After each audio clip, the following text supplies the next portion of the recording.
Hi,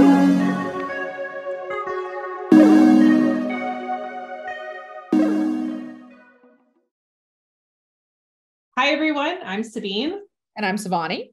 And this is Behind the Byline, but it is a special Behind the Byline because it's for our legacy issue. So we're celebrating 100,000 Hidden Compass readers, which is crazy to me. And we're doing it with a special issue. We have chosen 10 stories from around the globe, across our departments, and over the years to republish in a legacy issue. And one of those stories is by firefighter and writer Lance Garland, who is joining us now.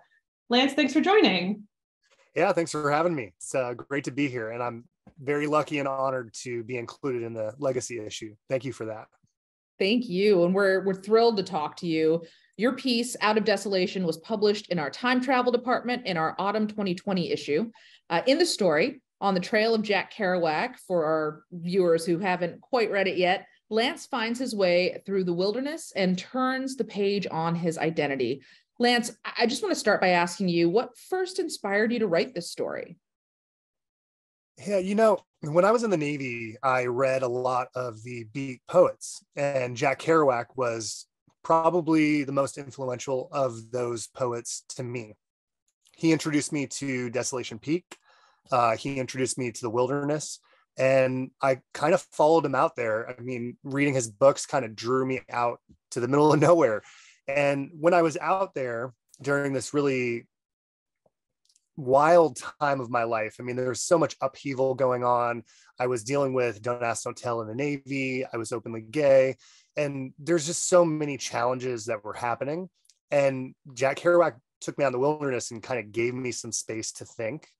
And being out there kind of shed new light on everything I was dealing with back in my real world. And so I just started, reading Kerouac in a new light with this new experience of being out there where he was. And then it just started to make me think more and more about how similar I was to him, how similar his time period was to where I existed. And so that whole time travel piece, it just started all kind of coming together and didn't feel like it was all these separate things. It felt like I was so connected to so many different pieces of history. And that's kind of where this started. Yeah, I love how you brought us along on that physical journey and the literary journey and the journey of identity. And as you said, a lot of it came together for us as readers as well. And I have to say that going through all the stories we've published to try and pick 10 for the legacy issue was a very hard thing to do. We picked this story for our own reasons. But Lance, I wonder if you have an idea of why spotlighting a piece like this might be important. Ever since you guys contacted me about this, I've thought about it. And, I don't know what the answer is for you guys, but for me, I feel like I always needed, sort of guides or role models or people who made my life make more sense and feel less alone.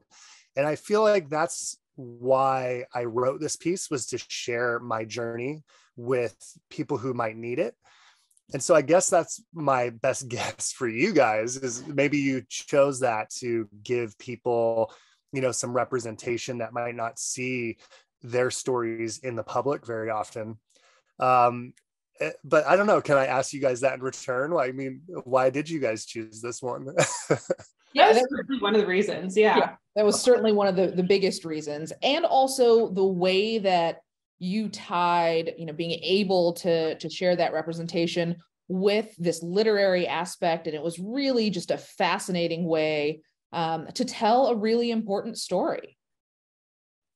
Well, thank you. It makes me feel very connected to have that literary side with the outdoor side and then the identity side.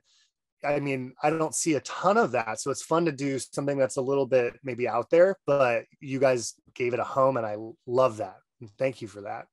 Thank you. I mean, we were thrilled to be the home for this story.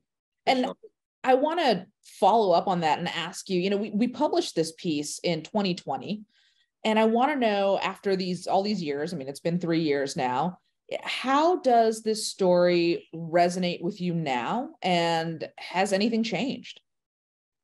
This story still means so much to me. It's interesting as you get older and you get some space from the challenges of your youth, you know, and hopefully, you know, we all get better as we age and like life gets more stable. And I can say, luckily for me, that's been the case. My life is nowhere near as tumultuous as it was back then. And so even in the 3 years since this was published, I can look back on it and just be full of gratitude to say, yes, I got through that phase, you know, and there's distance between me and that now. And I think that this piece, sharing my story with the world, gives that kind of sense of closure to it as well. Like, yes, I've moved beyond this. We can move beyond our hardest hours, you know, and that's kind of, I look back fondly on this piece. It's a special part of my life. Mm. Yeah, 2020 was only 3 years ago, and it was also 3 years ago because it's like a decade. Quite here. We're so honored, Lance, that that we were able to be the home for your story, and we're also honored that we have all of these readers. And so, those who are watching, thank you so much for helping us grow, for allowing us to do what we do at Hidden Compass. We are just flabbergasted. And for those who haven't read Lance's story yet, what are you waiting for? I guess you're watching us now, which is what you're doing. But as soon as you're done, you should go and read his story. And we have a patronage campaign that is live now with his piece. So if you are inspired or you learned something and you want to support our partnership with Lance, you can do so. And 50% of the proceeds go to Lance. The other 50% go to us so that we can continue to publish stories like this. So thank you for those who have already contributed, and thank you to those who do so in the future. And thank you to Lance for joining us today.